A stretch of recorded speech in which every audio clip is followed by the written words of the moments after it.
Start करते हैं कि आप अगर केमिस्ट्री में डील कैसे करें। अभी आपकी नीट एग्ज़ाम 2 महीने के बाद होने वाली है, तो उसमें आपको कैसे पढ़ना चाहिए, क्या स्ट्रैटेजी यूज़ करनी चाहिए।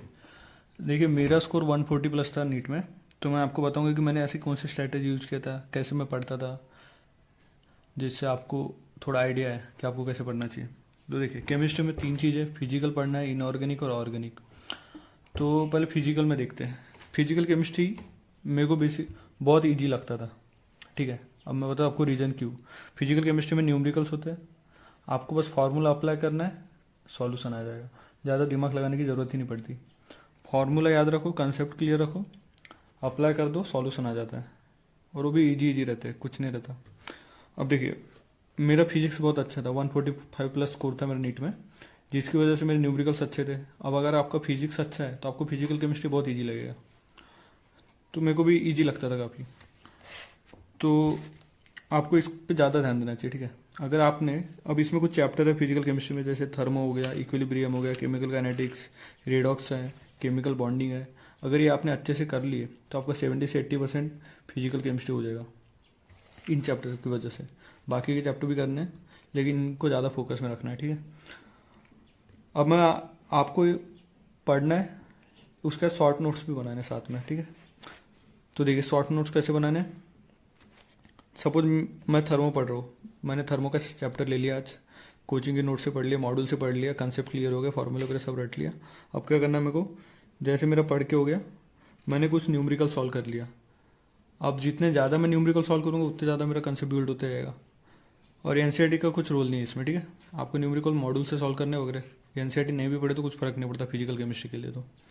तो देखिए, न्यूमेरिकल भी सॉल्व कर लिया। अब उसके बाद में हो गया मेरा थर्मो, एक बार अच्छे से हो गया।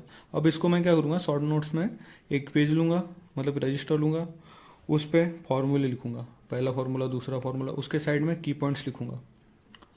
जो भी फार्मूला है, उस जो भी अपने को उस फार्मूले के लिए अपने को याद रखना है, जो कि अपने को लगता है कि अपन भूल जाते हैं या कुछ अपने काम के बहुत इंपॉर्टेंट है, वो आपको इधर रखना है। इससे फ़ायदा क्या होगा, आपका 2 पेज में थर्मो कंप्लीट हो जाएगा।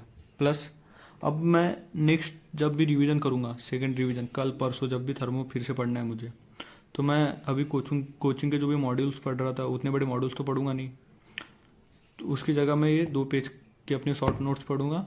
1 घंटे में मेरा कंप्लीट हो जाएगा, शॉर्ट नोट पढ़ के, न्यूमेरिकल्स करके मेरा थर्मो खत्म 1 घंटे में। ये आपका शॉर्ट नोट बनाने का फ़ायदा है। तो ऐसे आपको शॉर्ट्स नोट बनाने हैं, ठीक है। तो अभी देखिए, इनऑर्गेनिक केमिस्ट्री कैसे पढ़ना है। इनऑर्गेनिक केमिस्ट्री बहुत ईजी है, फिजिकल केमिस्ट्री भी ईजी है, थोड़ा टफ जाता है ऑर्गेनिक केमिस्ट्री, तो उसको अपन देखेंगे। अभी देखिए, इनऑर्गेनिक केमिस्ट्री में क्या है, आपको एनसीईआरटी सफिशिएंट है, उसके ऊपर नहीं जाना है, ठीक है। इनऑर्गेनिक में पूरा एनसीईआरटी से पेपर आएगा इनऑर्गेनिक का, कुछ क्वेश्चन छोड़ के 1-2 बस, बाकी पूरा दिसे। शॉर्ट नोट्स इसमें भी बनाने, जैसे फिजिकल में बताया मैंने आपको। उसके बाद आपको इसमें क्या करना, 15 साल प्रीवियस ईयर के जो भी क्वेश्चन है सॉल्व करने नीट के। इससे क्या होगा, आपको इनऑर्गेनिक केमिस्ट्री में पता चलेगा कि कुछ एक्सेप्शनल केसेस होते हैं। तो उसमें क्या रहता है, सभी एक्सेप्शनल केसेस जो रहते हैं वो नहीं आते पेपर में, कुछ पर्टिकुलर रहते हैं जो आपको याद रखना है, कुछ पर्टिकुलर एग्जाम्पल्स है जो कि आपको याद रखना पड़ेगा, रटना पड़ेगा, वही रिपीट होते हैं। तो ऐसे आपको करना है। उसके लिए आपको 15 ईयर के सॉल्व करना पड़ेगा क्वेश्चन पेपर सॉल्व हुए तो आपको समझ जाएगा। उसके बाद में देखिए, बेसिक चीज़ इनऑर्गेनिक में आपको अच्छे से उसको अगर टिप्स पे रखना है इनऑर्गेनिक को, तो पीरियोडिक टेबल रटना पड़ेगा। अब रटने के लिए कुछ भी टेक्निक लगाओ, ट्रिक लगाओ। जैसे मैं क्या करता था, अब जैसे पीरियोडिक टेबल की पहली लाइन है, तो इसको रटना है मेरे को, तो कैसे करूँगा मैंने खुद से बनाया था, ठीक है। ट्रिक यूट्यूब पे मत जाना, इधर उधर मत जाना, खुद से ट्रिक बनाना, ज़्यादा देर तक याद रहेगी, और जितना सिंपल हो सके उतने सिंपल वे में बनाना। जैसे कि देखना, अभी लिथियम है, सोडियम है, पोटेशियम वगैरह है, तो अभी मैंने क्या, ली ना के रब क्लब से फरार। लिथियम, ली ना मतलब सोडियम, के मतलब पोटेशियम, रब क्लब से फरार।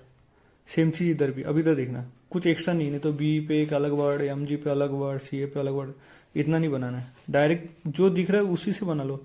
अब एक मराठी में बनाया था मैंने इसका निमोनिक, बे मग कसारे बरा।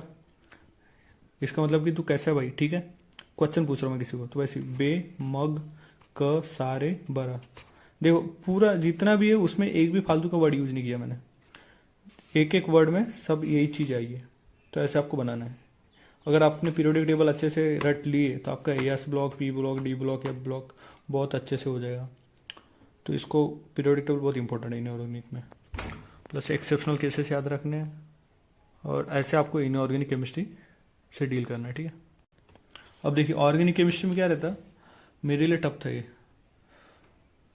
तो मतलब मैं बहुत बार किया, मतलब मेरे से नहीं हो पा रहा था, तो मैंने लास्ट के कुछ मंथ में थोड़ी स्ट्रेटेजी यूज़ की। मैंने सोचा इतना नहीं, जो हो पा रहा मेरे से वो करूँगा। तो ऑर्गेनिक केमिस्ट्री में मैं जितना एलिमिनेट कर सकता था चैप्टर, और जितने ज़्यादा चैप्टर मैं अपने कवरेज में ला सकता था कि मैं इतने पढ़ सकता हूँ यार, वो चैप्टर मैंने ऐसे लिख के रख दिए थे कि ये चैप्टर मेरे से हो सकते हैं। बाकी कुछ थ्योरेटिकल पोर्शन जो रहता है वो एनसीईआरटी के ऊपर नहीं जाना है, और केमिकल रिएक्शन वाला पोर्शन है उसके लिए एनसीईआरटी नोट्स में आपको बता दिया। और डेली प्रॉब्लम सॉल्व करें, सबसे इंपॉर्टेंट चीज़ है।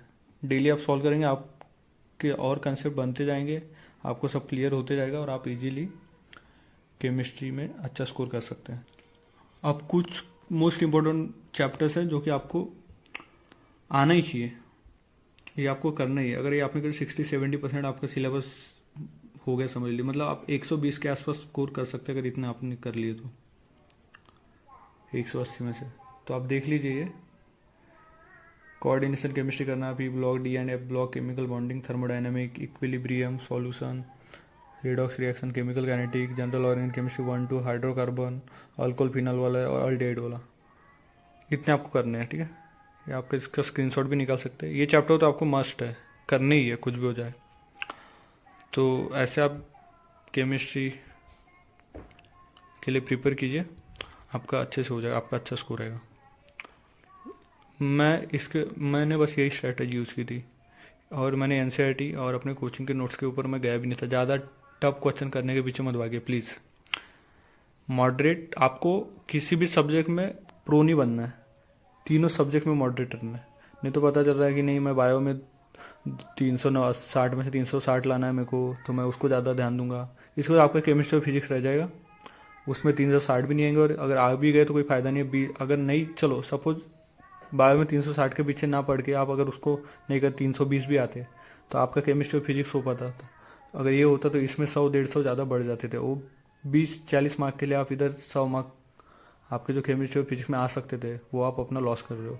तो ऐसा मत कीजिएगा, तीनों में मॉडरेट रहिए, तीनों सब्जेक्ट में एवरेज चाहिए अपने, किसी में भी प्रो नहीं बनना है, ठीक है। प्रो बनने के पीछे बहुत टाइम वेस्ट होता है, और अगर आपको लगता है कि नहीं आपका हो गया तीनों अच्छे से, उसके बाद में कीजिए, नो प्रॉब्लम। लेकिन सबसे पहले इतना कीजिए कि आपका सिलेक्शन हो सके।